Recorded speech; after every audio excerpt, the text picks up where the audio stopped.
जो मुस्कुरा रहा है उसे दर्द ने पाला होगा, जो चल रहा है उसके पाँव में छाला होगा।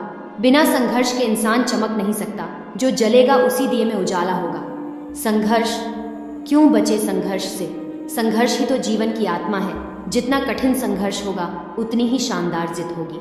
एक बार एक किसान भगवान से बहुत ही नाराज हो गया। किसान बहुत मेहनती था, बहुत मेहनत से वह खेतों में अनाज उगाता, उसकी देखभाल करता, पर अक्सर उसकी फसल खराब हो जाती।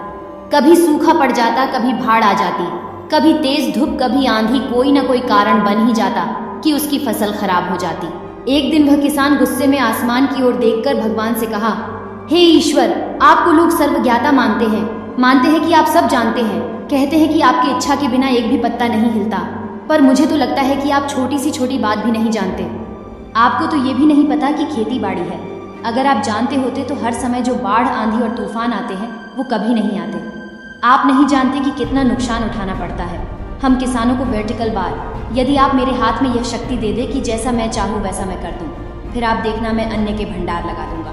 भगवान इस किसान के तीखे वाक्य सुनकर मुस्कुरा रहे थे और वह किसान के सामने प्रकट होकर बोले, मैं आज से तुझे यह शक्ति देता हूँ कि तुम अपनी खेतों पर तुम्हारी जैसी इच्छा ही तुम वैसा मौसम कर दोगे। मैं बिल्कुल भी दखल नहीं दूंगा, तुम्हारी इच्छा से सब कुछ होगा। किसान बहुत खुश हो गया। किसान ने गेहूं की फसल अपनी खेतों में बोई। जब उसे लगा कि खेतों को धूप चाहिए तो खेतों को धूप मिले। जब पानी बरसना चाहिए तभी पानी, वर्षा, आंधी, तूफान, बाढ़, कुछ भी उसने अपने खेतों पर आने नहीं दिया।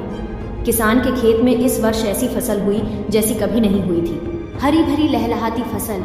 मन ही मन वह बहुत खुश हो गया और सोचने लगा, अब सबूत के साथ दिखाऊंगा भगवान को कि इसे कहते हैं शक्ति का सही उपयोग। मेरी सफलता देखकर उन्हें अपने नियम जरूर बदलने पड़ेंगे।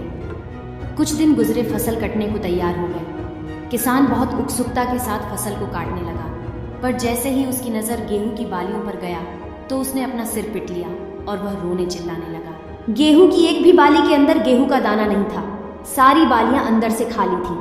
किसान बहुत दुखी हो गया। उसने भगवान को रोते हुए, फिर प्रभु, तुमने ये मेरे साथ क्या किया? क्या तुमने मुझे कोई सजा दी? भगवान बोले, पुकारा, हे पुत्र, ये तो होना ही था। तुमने पौधों को संघर्ष करने का मौका ही कहा दिया ना, तो तुमने उन्हें आंधियों से जूझने दिया, न तेज बारिश से सहने दिया और ना ही धूप में तपने दिया। एक भी चुनौती का सामना तुमने उन्हें नहीं करने दिया, इसीलिए सारे पौधे अंदर से खोखले रह गए। जब आंधी, तूफान, तेज बारिश और धूप पड़ती है तभी ये पौधा अपने अस्तित्व को बचाने के लिए संघर्ष करते हैं, और इसी संघर्ष से एक बल पैदा होता है जिसमें शक्ति होती है, ऊर्जा होती है। और यही ऊर्जा पूर्ति तेरे गेहूं के दानों की तरह जो नहीं फूटी, तूने उन्हें कठिन परिस्थितियों से गुजरने ही नहीं दिया जहां उनके अस्तित्व का जन्म होता।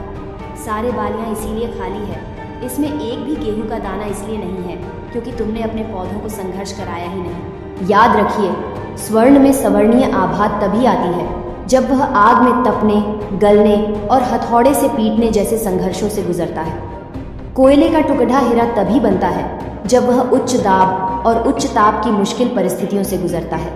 इसी तरह यदि हमारी जिंदगी में कोई संघर्ष ही ना हो, कोई चुनौती ही ना हो, तो हम भी गेहूं की बालियों की तरह खोखले रह जाएंगे, कोई अस्तित्व नहीं होगा। विपरीत परिस्थितियां, चुनौतियां, समस्याएं हमें और अधिक निखारती है।